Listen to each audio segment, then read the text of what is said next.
This is Designing with Purpose, where we break down the thinking behind architecture for clients, for architects, for better projects.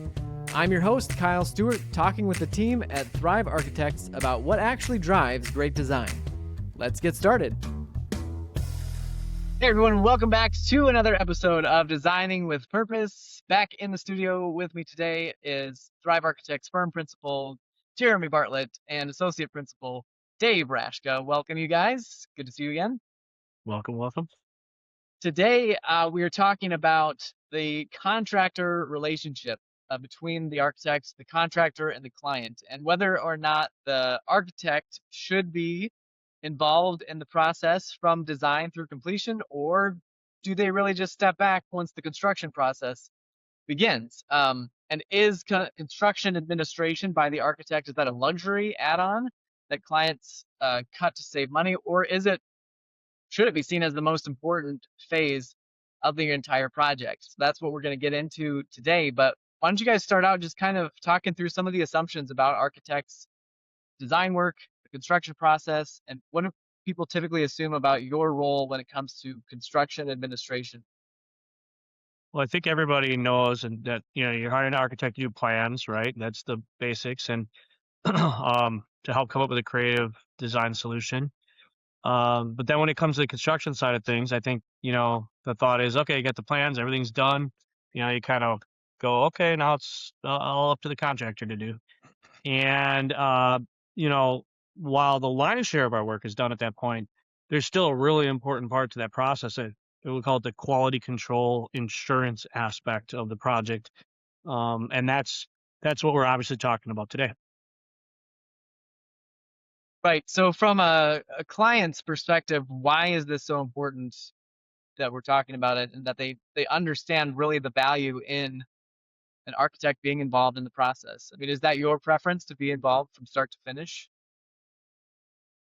For the most part, yeah, I think it's a positive thing for the client. I mean, I think it provides them a level of insurance, right? Like, um, construction is expensive and construction is messy. I mean, and I'm going to talk a little bit about like existing buildings and doing additions and remodels, but this would also apply to new construction. Like, there's always unknowns. I mean, I think every project that we work on, once you start tearing drywall down or moving studs, and you find out you've got a structurally bearing condition that you weren't aware of on the front end, or maybe the existing drawings that you were working from were incorrect and the previous contractor had built it slightly differently than the plan. So there's always unknowns. And, again, having the architect involved in construction administration and being out there periodically on the site and just checking in, making sure things are being done correctly and matching what's on the drawings, and being available to react to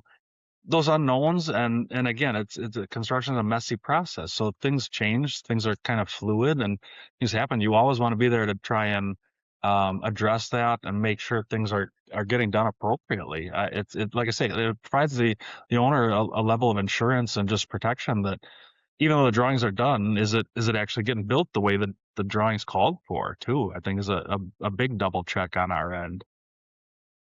Just to clarify, the construction administration, that's not something you offer standard with every project, right? That's an option that the client. Well, we would call it layers, right? So every job is going to have some level of construction administration. Let's talk about a small job. A small job, there's probably not a lot, right? You're not coming out to check much. Let's say it's a bathroom remodel or something like that.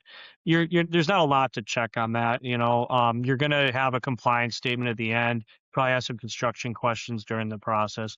That might be the extent of our construction administration. A little bit larger job, though, you can have everything from coming out to weekly or monthly site visits to check on the construction. This is what we're talking about now, which is a bit more of an optional cost service that we have with the clients. It could be pay application review, draw request review, certainly shop drawing review. Mhm. Basically beyond compliance, basically checking to make sure that our documents are like a punch list, I guess is what I meant to say. So doing a punch list, doing making sure that equipment is spec'd properly and that it's operating properly and that the manuals have been handed over to the owner. So there's a lot of layers to construction administration, a lot of services and things can be packaged, and you really have to spend a little bit of time with the client to kind of go through, like, okay, here's what construction administration consists of, here's what we're providing. Is that what you are expecting? And what we do see a lot of times though is clients tend to say, yeah, I want you for some of the shop drawing review, and I want you maybe to come out, and do the draw request, but I don't need you out there when they're building it. Like, I don't need you to check on things. And I think one of the biggest things, like, we have horror stories Yeah. from that, almost to the extent where with some of our clients now, we won't even do the projects anymore if they won't have us coming out there to check on it, because it's almost negligence at that point. So Wow. We'll get into a couple of those stories here in a second, but let's shift a little bit to the contractor's point of view. Does that create any friction with contractors when the client has you doing construction administration at various layers? And how do you navigate that relationship with the contractor? yeah, sometimes, yeah, I don't know. It's a mixed bag there It too, does. It because varies. some contractors are hiring us, right? And so when we're working for a contractor, yeah, I think they tend to think, we don't need you out there at that point. We got it covered. And I'll say mixed bag on results there. We certainly still work with a lot of contractors, and we limit the construction administration services that we offer. But yeah, I mean, I guess with the owners, it's just kind of the same side of Yeah. things, right? When we do owner direct contract. I mean, I think the experiences, where we have been brought in for construction administration, or, we've got some bigger projects where we do biweekly or monthly meetings. We're out there with the contractor and the owner, checking in, answering questions, walking the site, kind of pointed, I see this, why did we design this way? Or could we make some adjustments while they're still framing? I think that the opportunities that we've had to do that, I think the clients and contractors have both welcomed it. I think that they do see the value in it after the fact. There's like I say, there's a benefit. It's hard to justify it up front. You say, well, you did your drawings, everything's going to be fine, they'll just build it. But again, there's so many unknowns and changes, and things are fluid, even things that are out of everybody's control, right? We've had projects where material lead times are too long. Steel trusses are being held up. Can we switch to wood? Can we do, like, there's things that stuff always happens on every project. So being involved beginning to end and being able to handle that, and being the group that we are, we've got the experience. We've seen the buildings. We've had a lot of different relationships with clients and contractors, and again, we've had all positive reactions. I think we're pretty easy to work with. We can come out. We try not to be obstructionists. We try and come out and be cooperative, and try and steer everything the best way for everybody. I've certainly heard of architects though that have kind of stepped on toes, in that process. For instance, the graining of the stain on the wood that they selected for the trim around the door wasn't exactly the way the architect wanted that, and so tear it all out. And yeah, I mean, there's a spot at which you can go overboard with it, and architects got to be true to themselves too in that regard. Yeah. But some have a hard time. Understandable, I suppose, if you're the one that created the design and you want it to be exactly how you drew it up. But I would think too that it would provide a level of insurance for the contractor as well, to have another set of eyes involved in the process, not just their own, so that they're not completely liable. I don't know if they see it that way, but yeah, they should see it that way, Kyle. It's the amount of times I could tell you stories where they missed something or they misread something, and they went down a certain path, and then once it's built, the money's been laid out there. It's hard to walk back from that, right? So yeah, it's insurance for everybody.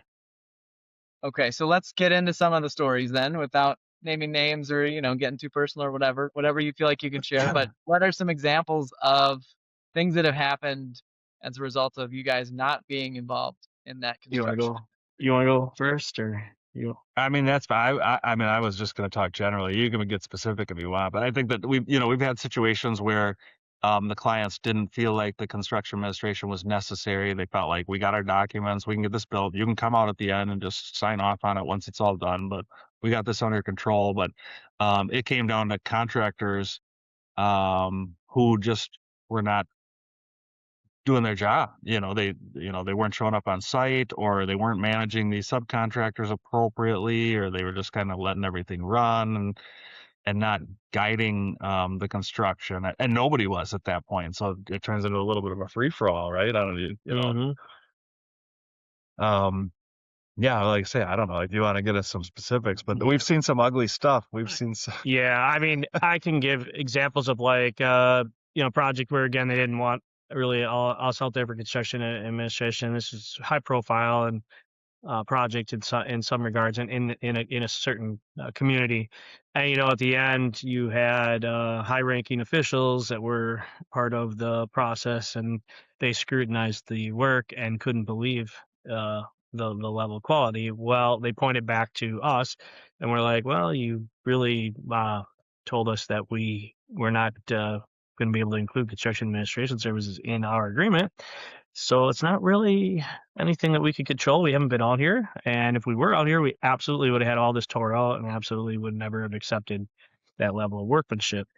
And what can you do at that point when things are built and when they've gone that far and they've written in their agreements and contracts that they don't want our services? I mean, at some point there is a limit to what you have control over when they are making willful decisions to, I guess, be to kind of be negligent, but also try to save a dime. And the thing is what's wild to me from our side of the table, we're the cheap part. I mean, architects are expensive, but we're the cheap part of this. The construction is so much more expensive. So making a mistake in construction is incredibly expensive.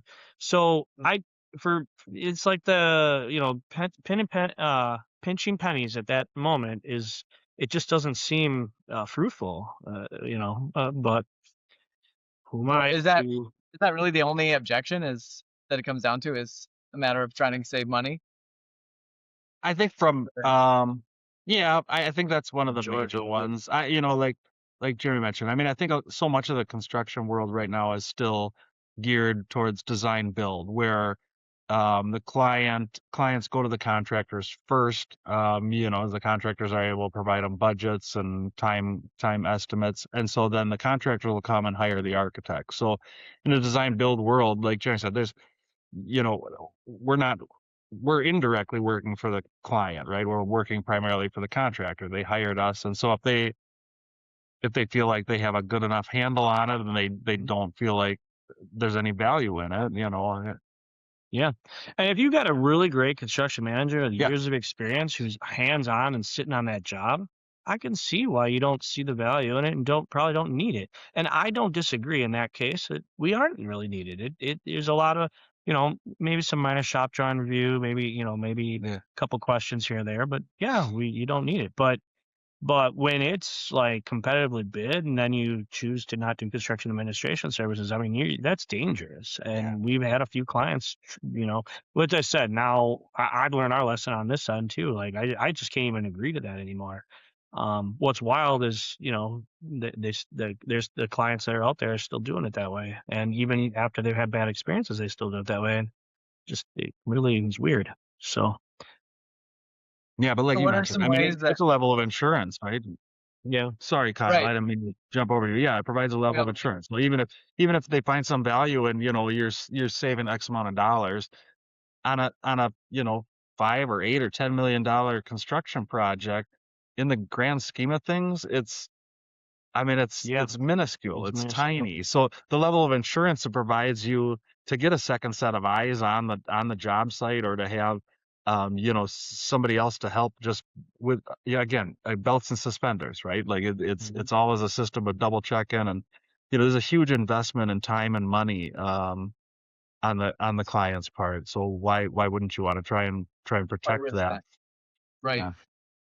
Yeah. Well, it's like any other form of insurance, right? You pay for it and you hope you never need it, but Yeah. if Yeah. you do, it saves you Yeah, a lot of headache. it's undervalued, right? Yeah. Because Mhm. you're paying for it and you don't know that you're getting a service out of it. We're like Yeah. taking care of everything. We're answering questions. We're coming up to site and talking to the contractor like, hey, I just saw that this wall is actually framed in the wrong spot. Like, Yeah. and they just go and take care of it and they fix it, and never gets brought up to the owner and we all just happily move along, right? Like, so I think that could happen too, where there's just not a lot of, if an architect's really doing their job well and the contractor is really doing their job well, you're not really involving the owner and you're delivering a great, end product. And so maybe some of the value isn't always witnessed or felt. But I can tell you that, I mean, we go out on these jobs and you almost always find a few things that are, like maybe are getting built wrong or set up wrong or, and you're like, hey, and maybe they would catch it. Maybe the superintendent will walk through and he'd catch it like the next day or something. Yeah. But I mean, it's, Yeah. I mean, Well, a good contractor will catch stuff that maybe he is building per plans, but maybe there's a slightly better way. Like, Yeah, I can make an that's true. adjustment here, and you Yep. think that's going to work out? Yep. Yeah, absolutely. There's some savings there for sure. No, so good contractors are, they're doing their job too. Yep. Yeah, right. So yeah, insurance from multiple levels in terms of even just making the job go smoother. Maybe the client doesn't even realize it, but they invested in you guys to help ensure that it does, which is it's a big deal. So just to kind of wrap things up and give some takeaways from this episode, are there questions that clients should ask their architect before they work with them regarding construction administration? Are there red flags they should watch out for when they work with a contractor that maybe Well, isn't going to be as good for them? there's a lot of services under the construction administration portion of the contract, and a lot of them aren't.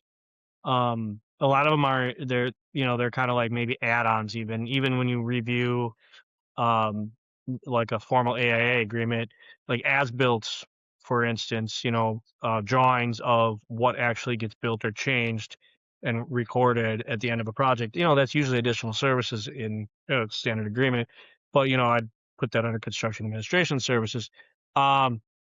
Like these things are neat. You almost got to go line by line and actually have a discussion. Ask your architect, like, "Hey, it's the construction administration services. What do we have covered? Shop drawings. What are we doing for site review? Are you coming out every 2 weeks? You coming out monthly? When you coming out? Yeah, you just have to have you have to break it down and have a conversation. Yeah. But you guys aren't pushing this on them in the, to have them take everything. It's really a matter of having a conversation to see what exactly you need, and then Yeah. you guys provide that. Yeah, I could tell you as part of our services, the two areas that have the most discussion and flexibility are probably the pre-construction services and then the construction administration services. What happens in between there, design development and construction documents, it's pretty uniform. You're meeting the code, you're meeting the letter of the law, you're creating a set of legal documents to build from and to permit. But yeah, the front end and the tail end is where there's a lot of melding of ideas with the owner to come to a consensus on what should be in the contract. Anything else you want to add to the conversation before we wrap this up today? No, I mean, there's a lot of details, but Yeah. and then there's another one that it gets into the weeds, right? There's a topic to take on that's pretty intense, but I'm sure that we could spend time really boring people with the details of what is an RFI, what is a construction bulletin, but Yeah. but that's maybe not for today. Maybe not today, but maybe a future episode. If you're watching and you want to hear about that stuff, make sure you let us know in the comments. But overall for today, construction administration is a crucial part of working with your architect and your contractor. It provides a level of insurance that reduces your risk significantly. And as an architect, it also protects you and your designs as well. So any architects listening can benefit from this conversation also. So thank you so much, everybody, for watching and listening to Designing with Purpose. We'll be back with another episode next week. Thank you.